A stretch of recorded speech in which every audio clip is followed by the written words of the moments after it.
welcome back to Theology with Puppies. Again, if you like this material, please click like, share, and subscribe. We're going to be continuing our discussion on the Logoi today, particularly addressing some comments which I made on a previous video a few months ago. So I'll just quote what I said. The Logoi are the inner essences of created being. Logoi are what hypostases are. The Logoi are the Logoi. They are the wills or thoughts of God that insist in God. They are a sort of blueprint from which created things are the actualization or the concretization. Okay, and there are some criticisms from people saying that this statement says that I said the Logoi are created. That's not what this statement says at all. So we're going to be addressing what inner essences of created being means. As St. Maximus says, it gets translated by Father Maximus Constans as inner principle, which we've gone over my disagreements with that. We went over my disagreement of using blueprint as an analogy for the Logoi.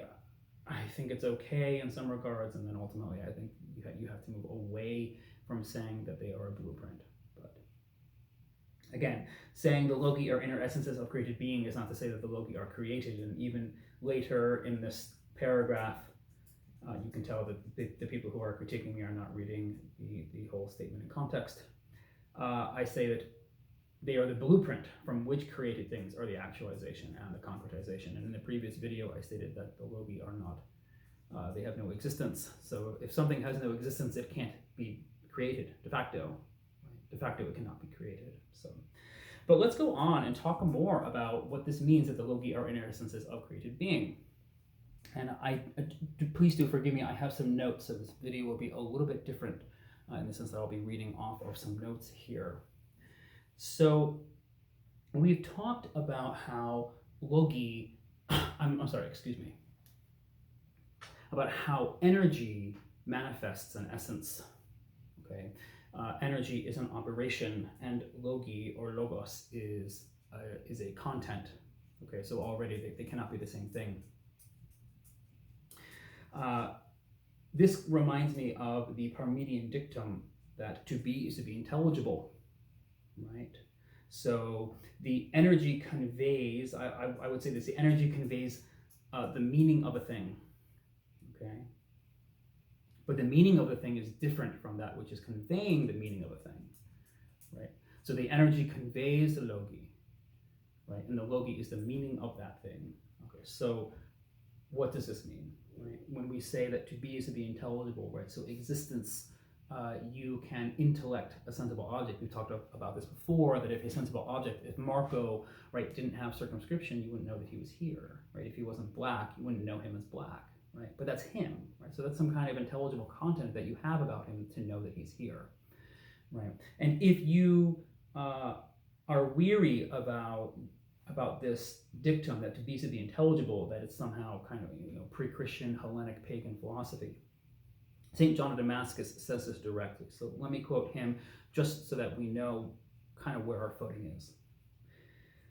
For he does not belong to the class of existing things, this being God. For God does not belong to the class of existing things, not that he has no existence, but that he is above all existing things, nay, even above existence itself.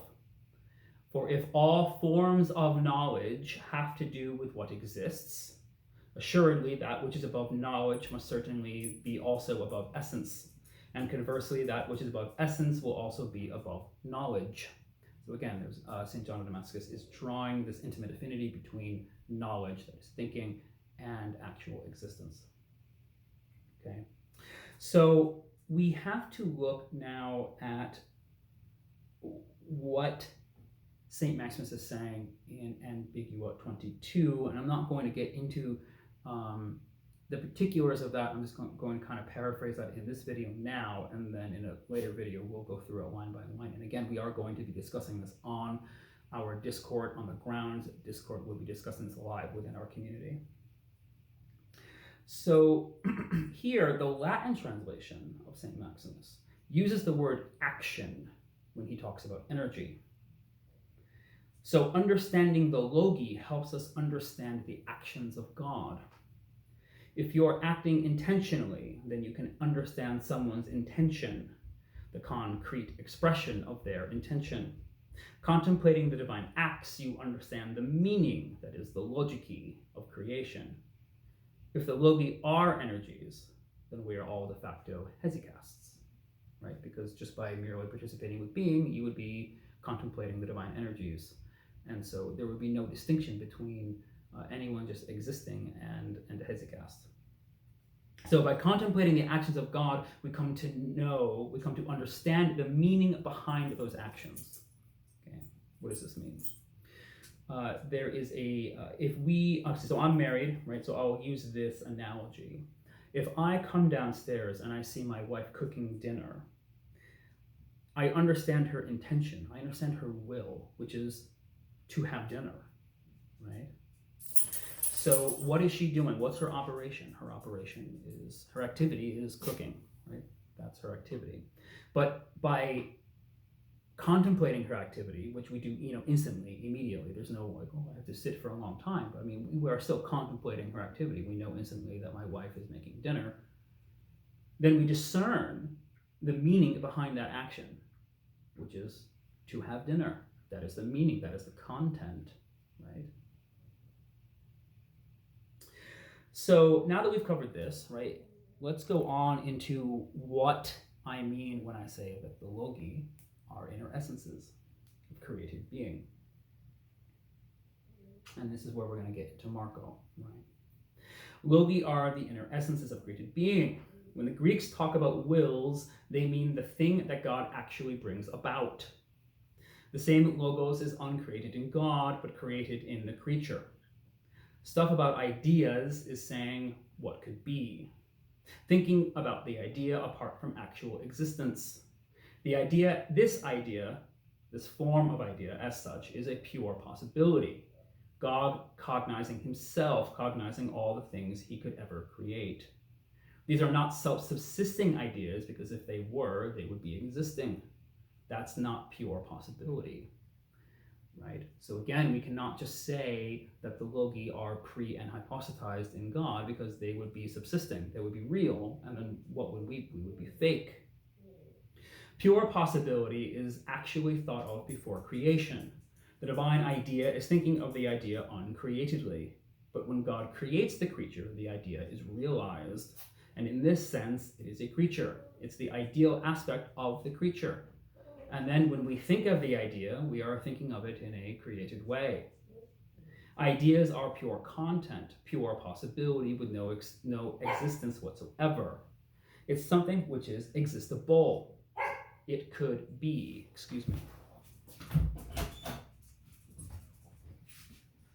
There is no possible which isn't actual. Every possibility is thought of by God.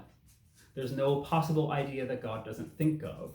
The idea in and of itself is neither created nor uncreated, but is realized in a created human being sorry, let me read this again.